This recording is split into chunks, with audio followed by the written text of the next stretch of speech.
നമുക്ക് വേണ്ടി നമുക്ക് മുൻപേ പോയി പീഡനമേറ്റ് തടവിലാക്കപ്പെട്ട നമ്മുടെ പ്രിയപ്പെട്ട വന്ദന സിസ്റ്ററിനും പ്രീതിമേരി സിസ്റ്ററിനും നമ്മുടെ പ്രാർത്ഥനയും അതുപോലെ തന്നെ നമ്മുടെ പിന്തുണയും പ്രഖ്യാപിക്കുക എന്നുള്ളതാണല്ലോ നമ്മുടെ ഈ പ്രതിഷേധ പരിപാടിയുടെ ലക്ഷ്യം. അവർക്ക് വേണ്ടിയുള്ള വലിയ പ്രാർത്ഥനകൾ നമ്മിൽ നിന്ന് ഉയരുന്നുണ്ട്. അവരോട് നമ്മുടെ ആത്മന നമ്മൾ ഏറ്റവും അടുത്തിരിക്കുന്നു.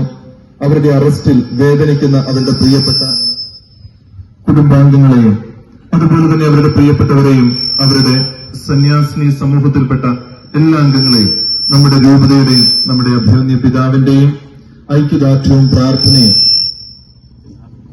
സ്നേഹപൂർവ്വം അറിയിക്കുകയാണ്. പ്രിയപ്പെട്ടവരെ, ഇന്ന് ഈ പ്രതിഷേധ പരിപാടി നടക്കുമ്പോൾ ഈ 3 ദിവസമായി നമ്മൾ ധാരാളം വാർത്തകൾ കേൾക്കുന്നുണ്ട്. നമുക്കറിയാം, ഈ അടുത്ത നാളുകളിൽ പലരും നമ്മളെ കേക്കുമായി സമീപിച്ചു. കേരളത്തിൽ മുഴുവൻ കേക്ക് വിതരണമാണ്, കേരളത്തിന് പുറത്ത് മുഴുവൻ കേസ് വിതരണവുമാണ്. അതാണ് ചിലരുടെ നയം. നമ്മുടെ എല്ലാ ജീവിതങ്ങൾക്കും, പ്രത്യേകിച്ച് നമ്മുടെ സിസ്റ്റേഴ്സിനെതിരെയുള്ള ആക്രമണങ്ങൾക്ക്, നമ്മുടെ വൈദികർക്കെതിരെയുള്ള ആക്രമണങ്ങൾക്ക്, നമ്മുടെ സഭാ സ്ഥാപനങ്ങൾക്കെതിരെയുള്ള ആക്രമണങ്ങൾ നടന്നു കഴിയുമ്പോൾ അതിനെ നീതീകരിക്കാൻ വേണ്ടി ധാരാളം പേർ വല്ലാതെ വിയർക്കുന്നതായി, കഷ്ടപ്പെടുന്നതായി നമ്മൾ കാണുന്നുണ്ട്. ഇന്നലെ കല്ലറങ്ങാട്ട് പിതാവ് പറഞ്ഞ ഒരു കാര്യം നിങ്ങൾ എല്ലാവരും ഇന്ന് വാട്സപ്പിൽ സ്റ്റേറ്റസ് ആയി കണ്ടു കാണും. ഞങ്ങൾ ആരും മനുഷ്യക്കടത്ത് നടത്തുന്നവരല്ല. ഞങ്ങൾ മനുഷ്യക്കടത്ത് നടത്തുന്നുണ്ടെങ്കിൽ അത് സ്വർഗത്തിലേക്കാണ്. അക്കാര്യത്തിൽ ആരും ഒരു സംശയം വിചാരിക്കേണ്ട. ഇവിടെ ക്രിസ്ത്യാനികൾ മനുഷ്യക്കടത്ത് നടത്തുന്നുണ്ടെങ്കിൽ അത് സ്വർഗത്തിലേക്കാണ്. അത് സ്വർഗത്തിലേക്കാണ് എന്ന് മാത്രമല്ല, അതോടുകൂടി കുറച്ചു കാര്യങ്ങൾ കൂട്ടിച്ചേർക്കാൻ ഞാൻ ആഗ്രഹിക്കുകയാണ്. ഇവിടെ ക്രിസ്ത്യാനികൾ മനുഷ്യക്കടത്ത് നടത്തുന്നുണ്ട്, അത് സ്വാതന്ത്ര്യത്തിലേക്കാണ്. ഇവിടെ ക്രിസ്ത്യാനികൾ മനുഷ്യക്കടത്ത് നടത്തുന്നുണ്ട്, അത് മനുഷ്യത്വത്തിലേക്കാണ്. ഇവിടെ ക്രിസ്ത്യാനികൾ മനുഷ്യക്കടത്ത് നടത്തുന്നുണ്ട്, അത് ഐശ്വര്യത്തിലേക്കാണ്. ഇവിടെ ക്രിസ്ത്യാനികൾ മനുഷ്യക്കടത്ത് നടത്തുന്നുണ്ട്, അത് വരേണ്യവർഗത്തിന് ഉൾക്കൊള്ളാനാവാത്ത പുതിയ ചക്രവാളങ്ങളിലേക്കാണ്. ഇനി ഈ അറസ്റ്റ് ചെയ്ത ഛത്തീസ്ഗഡിലെ ബഹുമാനപ്പെട്ട പോലീസ് ഉദ്യോഗസ്ഥരോടും അതിന് നിർദ്ദേശം നൽകിയ എല്ലാ ഉദ്യോഗസ്ഥരോടും പറയാനുള്ള ഒരു കാര്യമുണ്ട്. നിങ്ങൾ മനുഷ്യക്കടത്തിനാണ് അറസ്റ്റ് ചെയ്തതെങ്കിൽ ഇവിടുത്തെ പല കോർപ്പറേറ്റ് മുതലാളിമാരുടെയും, നിങ്ങൾക്ക് സംഭാവനകൾ നൽകിക്കൊണ്ടിരിക്കുന്ന പല കോർപ്പറേറ്റ് മുതലാളികളെയും അറസ്റ്റ് ചെയ്യേണ്ടി വരും. കാരണം ഈ നമ്മുടെ റോഡ് പണി നടക്കുന്നു, നമ്മുടെ പാലം പണി നടക്കുന്നു, ഇങ്ങനെ വലിയ വലിയ കൺസ്ട്രക്ഷൻസ് ഒക്കെ നടക്കുന്നുണ്ട്. ഈ കൺസ്ട്രക്ഷൻസ് നടക്കുന്ന മുഴുവൻ സ്ഥലത്തും ഇത് ഏറ്റെടുത്ത് നടത്തുന്ന ഈ കോൺട്രാക്ടർമാരുടെ വീട്ടിലെ അവരുടെ ചേട്ടന്റെയോ അനിയന്റെയോ മക്കളെ കൊണ്ടുവന്നാണ് ഇവർ പണിയിപ്പിച്ചുകൊണ്ടിരിക്കുന്നത്. അല്ലല്ലോ. ഈ മറ്റു നാട്ടിലെ ആളുകളെ ഇവർ കൊണ്ടുവന്ന് ഇവർക്ക് ജോലി പ്രദാനം ചെയ്തുകൊണ്ടാണ് ഇത് ചെയ്യുന്നത്.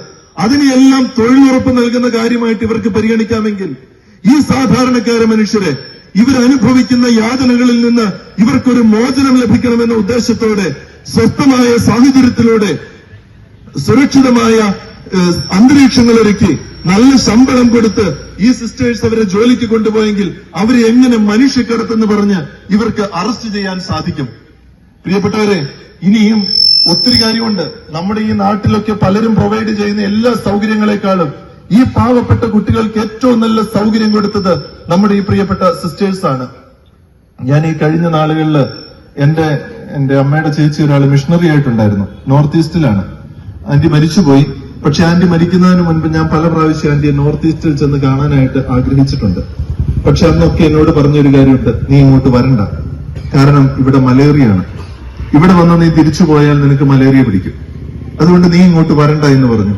പ്രിയപ്പെട്ടവരെ, മലേറിയ ബാധിച്ച് മരിച്ച മനുഷ്യനെയും മലേറിയ ബാധിച്ച് കഷ്ടപ്പെടുന്ന മനുഷ്യനെയും വീട്ടുകാരെല്ലാം ഉപേക്ഷിച്ച് കളയുമ്പോഴും സ്വന്തം സഹോദരനെയും സഹോദരിയെയും മകനെയും മകളെയും പോലെ ഇവർ ആംബുലൻസിലിരുത്തി ഒരു രാത്രി മുഴുവൻ ഇവർക്ക് കൂട്ടിരുന്ന് കൊണ്ടുവരണമെങ്കിൽ ഇവരുടെ ഉള്ളിലുള്ളത് ഈശോയുടെ സ്നേഹമാണ്, ഈശോയാണുള്ളത്. ഇനിയും ഒരു കാര്യം കൂടി ഈ സർക്കാരിനോട്, ഇവിടെ നമുക്കെതിരെ ആക്രമണം നടത്തുന്ന എല്ലാവരോടും പറയാനുണ്ട്. ഞങ്ങൾ ഇവർക്ക് ഭക്ഷണം മാത്രമല്ല നൽകാൻ ഉദ്ദേശിക്കുന്നത്, ഞങ്ങൾ ഇവർക്ക് വിദ്യാഭ്യാസം മാത്രം നൽകാനല്ല ഉദ്ദേശിക്കുന്നത്, ഞങ്ങൾ ഇവർക്ക് നല്ല സൗകര്യങ്ങൾ മാത്രം നൽകാനല്ല ഉദ്ദേശിക്കുന്നത്, ഞങ്ങൾ ഇവർക്ക് ഈശോയെ നൽകാനാണ് ഉദ്ദേശിക്കുന്നത്. ഞങ്ങൾ ഇവർക്ക് പരമസ്വാതന്ത്ര്യത്തിന്റെ കാരണമായ ഈശോയെ നൽകാനാണ് ഉദ്ദേശിക്കുന്നത്. അതിൽ നിന്ന് ഒരടി പിന്നോട്ട് പോകാൻ ഞങ്ങൾ തയ്യാറല്ല. നിങ്ങൾക്ക് ഞങ്ങളെ ക്രൂശിക്കാം, നിങ്ങൾക്ക് ഞങ്ങളെ വെട്ടിക്കൊല്ലാം, നിങ്ങൾക്ക് ഞങ്ങളെ ജയിലിലടയ്ക്കാം, നിങ്ങൾക്ക് ഞങ്ങളുടെ വായ് മൂടിക്കെട്ടാം. പക്ഷേ അതൊന്നും ഒരിക്കലും ഇവിടുത്തെ ക്രൈസ്തവ സുവിശേഷവൽക്കരണത്തിന്, ക്രൈസ്തവർ സുവിശേഷം പ്രഘോഷിക്കുന്നതിന്, ക്രൈസ്തവർ ഈശോയെ കൊടുക്കുന്നതിന് തടസ്സമായി നിൽക്കില്ല. അത് ഇവിടുത്തെ അവസാന ക്രിസ്ത്യാനിയും മരിച്ചു വീഴുന്നിടം വരെ. ഇനി ഒരു കാര്യം കൂടി മനസ്സിലാക്കൂ, ഇവിടെ അവസാന ക്രിസ്ത്യാനി മരിച്ചു വീഴുമ്പോൾ ഇവിടെ അതിനേക്കാൾ ഏറെ ക്രിസ്ത്യാനികൾ വളർന്നു വരുമെന്നുള്ളത് യാഥാർത്ഥ്യമാണ്. ഞാൻ റോമിൽ 5-6 വർഷം ഉണ്ടായിരുന്നു. ഈ റോമില് ഇപ്പോൾ ഇരിക്കുന്ന വത്തിക്കാൻ സെന്റ് പീറ്റേഴ്സ് ബസിലിക്ക നിങ്ങൾക്കറിയാമായിരിക്കും. ഈ സെന്റ് പീറ്റേഴ്സ് ബസിലിക്ക ഇന്ന് കത്തോലിക്ക സഭയുടെ വലിയ ആസ്ഥാനമാണ്. പക്ഷെ ഈ വലിയ ആസ്ഥാനമായ സെന്റ് പീറ്റേഴ്സ് ബസിലിക്ക ഒരു കാലത്ത് നീറോ ചക്രവർത്തിയുടെ വിനോദ കേന്ദ്രമായിരുന്നു. ഈ വിനോദ കേന്ദ്രത്തിലാണ് അവസാനം നീറോ ചക്രവർത്തി ഈ വിശുദ്ധ പത്രോസിനെ തലകീഴായി ക്രൂശിച്ചത്. ആ തലകീഴായി എവിടെ പത്രോസിനെ ക്രൂശിച്ചോ, ഈ പത്രോസിനെ തലകീഴായി എവിടെ ക്രൂശിക്കുമ്പോൾ ഈ സഭ, ഈ ക്രിസ്ത്യാനികൾ തീരുമെന്ന് ആ നീറോ ചക്രവർത്തി ഇപ്പോൾ നമ്മുടെ നാട് ഭരിക്കുന്ന രാജതുല്യമായ ഭരണം നടത്തുന്ന ചിലരേക്കാൾ ബുദ്ധിമാനും അധികാരമുള്ളവനുമായ നീറോ ചക്രവർത്തി എന്ന് വിചാരിച്ചോ, അന്ന് പത്രോസിനെ കുരിശിൽ തറച്ചോ, അവിടെ ഈ സഭയുടെ ആസ്ഥാനം ദൈവം ഉയർത്തി എന്നുള്ളത് ഈ കാലഘട്ടത്തിലെ ഏറ്റവും വലിയ സാക്ഷ്യമാണ്, ഏറ്റവും വലിയ പ്രത്യാശയാണ് നമുക്ക്. അതുകൊണ്ട് നിങ്ങൾ ഞങ്ങളെ ക്രൂശിക്കണം.